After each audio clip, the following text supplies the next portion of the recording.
Assalamualaikum warahmatullahi wabarakatuh. Nama saya Sertia Trisha Maharani. Saya dari program Studi Sistem Informasi. Pada kesempatan kali ini, saya akan menjelaskan aplikasi Sita yang sudah saya buat untuk memenuhi tugas praktikum 3 mata kuliah pemrograman berbasis web. Nah, di sini saya udah buat file-filenya. Saya udah buat codingannya seperti ini.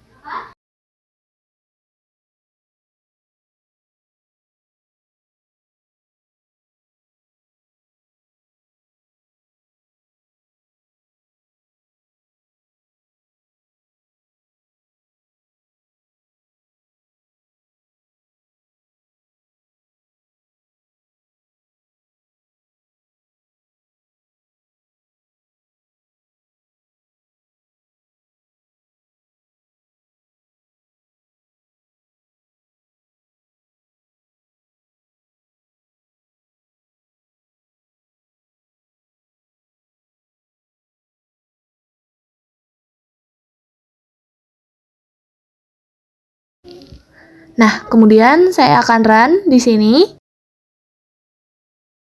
Nah, ini udah masuk, udah muncul semua stok bahan ajarnya. Kita bisa urut berdasarkan kode atau nama MK. Seperti ini. Bisa urut juga berdasarkan harga. Bisa urut juga berdasarkan stok.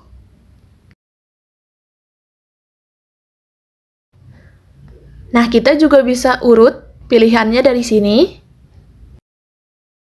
Nah, kita bisa centang reorder yang ini supaya kita lihat stok mana yang menipis gitu statusnya. Kita bakal coba buat cari kode atau nama mata kuliahnya. Kita di sini. Nah, ini udah muncul.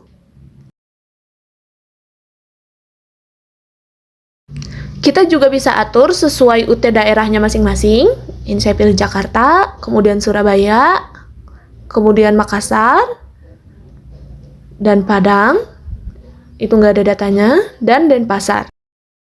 Kemudian saya akan mencoba menambahkan bahan ajar yang baru. Saya masukkan kode mata kuliah. Saya masukkan juga nama mata kuliahnya, etika profesi. Kemudian pilih kategorinya, ini saya pilih kategori wajib. Di UT daerah Denpasar, karena tadi dia datanya kosong. Dan di lokasi rak R1A4. Kemudian saya masukkan harganya. Di sini misalkan saya pilih 89.000. Dengan stok misalkan 53 aja. Dan safety stoknya saya atur di 21. Saya kasih catatannya edisi baru dan simpan. Nah, ini bahan ajar baru yang saya tambahkan tadi sudah muncul. Kemudian akan saya edit yang pengantar akuntansi ini. Saya ubah ini apanya ya, stoknya aja. Saya ganti jadi 5. Dan harganya saya naikin jadi 80.000. Di bagian stok saya ganti aja jadi 96 karena supaya kelihatan warnanya. Statusnya jadi beda, jadi warna hijau dan aman. Sekarang pindah ke tracking DO. Kita masukin nomornya, muncul. Seperti ini, kita clear. Kita coba pakai NIM ya. Nah, muncul juga. Jadi pakai nomor tracking DO aman, pakai NIM juga aman. Semisal ini saya coba tambah DO baru. Sini saya masukkan NIM saya. Dan saya masukkan nama saya juga.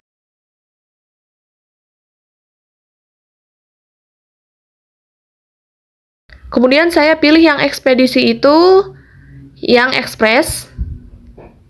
Dan tanggal kirimnya saya biarkan. Saya pilih paket.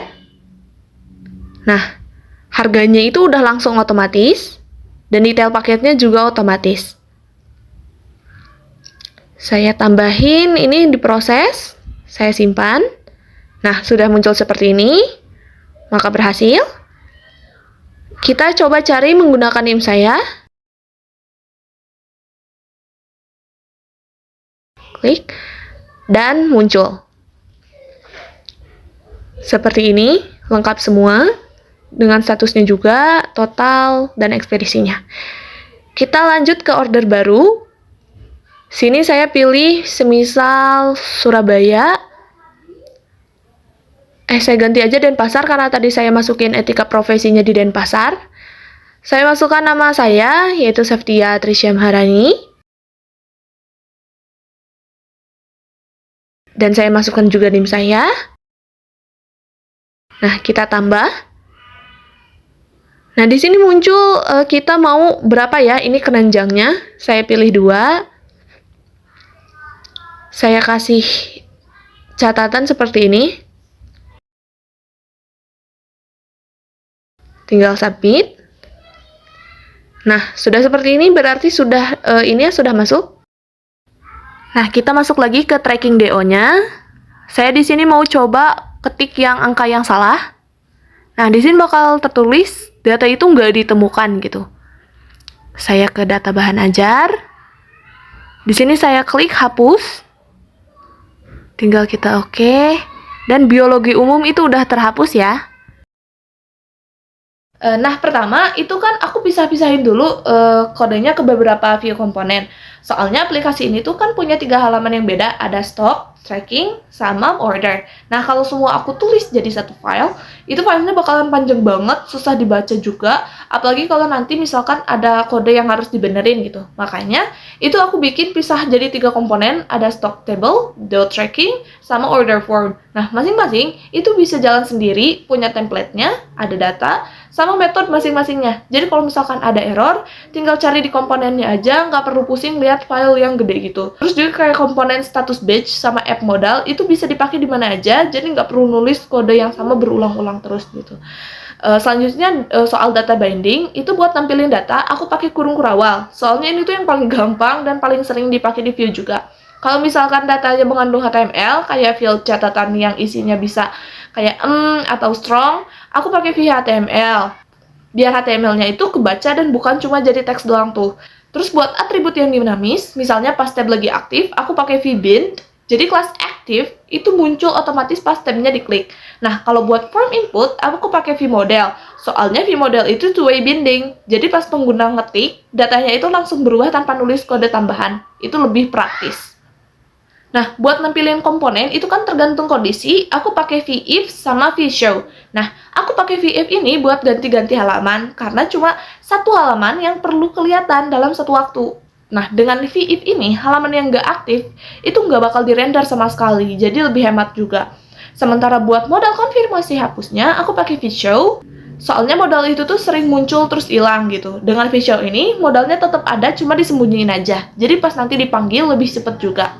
Aku juga pakai velse sama velse if buat nampilin tulisan nggak ada data pas tabel stoknya kosong. Biar penggunanya ngerti kalau emang lagi kosong bukan karena error gitu. Buat ngolah datanya, aku lebih sering pakai computed property daripada methods. Soalnya kan computed itu caching ya. Contohnya data stok yang udah difilter, data itu tuh cuma bakal dihitung ulang kalau ada yang berubah aja. Misalnya pengguna itu ngeganti filter atau nambah data baru nih. Kalau pakai methods, itu bakal dijalani terus setiap halamannya dirender. Contohnya misalkan di halaman stok, kan ada filtered stock yang nanganin filter dan sorting. Ini bakalan lambat banget kalau pakai methods, apalagi datanya itu ratusan gitu. Tapi kalau fungsi kayak save item, delete item, atau add to order, itu aku pakai metode biasa aja, soalnya fungsi-fungsi ini cuma dipanggil aja pas ada aksi dari pengguna, jadi nggak perlu di-change.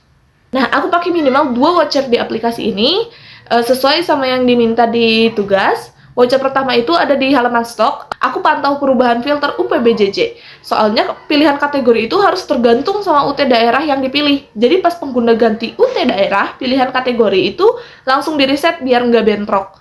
Nah, voucher kedua ada di halaman tracking nih. Aku pantau perubahan paket yang dipilih.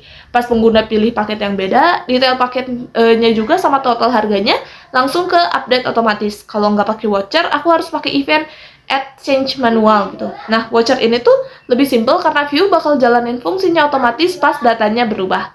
nampilin data array, aku tuh pakai V4. Di halaman stok buat nampilin daftar stok. Di halaman tracking buat nampilin riwayat perjalanan. Sama di halaman order buat nampilin keranjang. Aku juga selalu pakai key yang unik, misalnya kode mata kuliah atau pakai index gitu.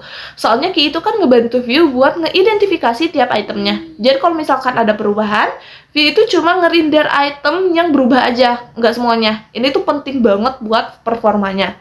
Nah, buat format teks, aku tuh pakai fitur filter dari view. Kayak contohnya harga. Data harga di JSON itu kan cuma angka 65000 gitu. Nah, biar gampang dibaca, aku pakai format jadi Rp 65.000 gitu. Aku bikin filter currency buat ini. Jumlah stoknya juga 28 aku ganti gitu kan jadi 28 buah pakai filter with unit. Nah, kenapa pakai filter? Soalnya filter itu reusable, bisa dipakai di banyak tempat. Terus template-nya juga jadi lebih bersih karena logika formattingnya nggak ngacoin tampilan gitu. Nah, buat interaksi, aku tambahin event handler khusus buat keyboard. Biar pengguna punya pilihan selain klik pakai mouse. Nah, ini bikin pengalaman pakai aplikasi jadi jauh lebih enak. Contohnya di halaman tracking, itu kan pengguna bisa tekan enter buat cari DO dan ISC buat bersihin hasil pencariannya. Lebih cepat daripada harus pakai mouse kan? Nah, di form tambah dan edit data, pengguna juga bisa tekan enter buat langsung nyimpen, jadi nggak perlu klik tombol simpan dulu. Nah, di form tambah dan edit data itu, pengguna juga bisa tekan enter buat langsung nyimpen, jadi nggak perlu klik tombol simpan dulu. Aku juga bikin validasi input sederhana. Misalnya kode sama nama mata kuliah itu wajib diisi, biar data yang masuk itu bersih, ada feedback langsung ke pengguna. Nah, intinya aku pakai view komponen itu biar kode lebih rapi, data binding biar gampang, conditional biar efisien, computer biar cepat, watcher biar otomatis, filter buat format text, dan keyboard event biar enak dipakainya. Sekian penjelasan dari saya, mohon maaf bila ada kesalahan atau kekurangan dalam penyampaian materinya. Selebihnya, terima kasih banyak. Wassalamualaikum warahmatullahi wabarakatuh.